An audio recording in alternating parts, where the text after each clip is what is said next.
আল্লাহ পাক বলেছেন যে শহীদ, আল্লাহর পথে যুদ্ধ করে শহীদ হয়েছে, এই ব্যক্তির আত্মাও ঝুলে থাকে যতক্ষণ পর্যন্ত না তার ঋণটা শোধ করা হয়।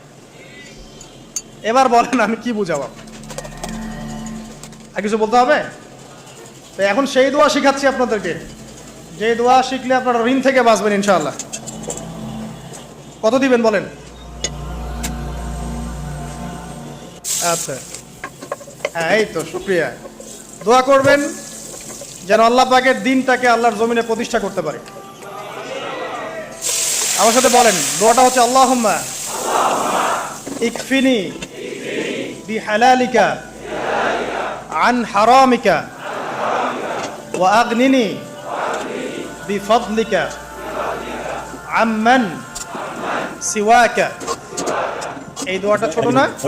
এটা মুখস্থ করবেন, সেজদায় পড়বেন, নামাজের সেজদায় পড়বেন, আত্তাহিয়াতু দরুদ শেষ তারপরে পড়বেন, নামাজ শেষে হাত তুলে করবেন, যখন তখন শেষ রাতটা করবেন। ইনশাআল্লাহ দেখবেন আপনার ঋণ বলতে কিছু থাকবে না ইনশাআল্লাহ। যদি থাকেও, বড় কোনো ঋণ থাকেও, আল্লাহ পাক অন্য কোনো মাধ্যমে এটা শোধ করার ব্যবস্থা করে দিবেন ইনশাআল্লাহ।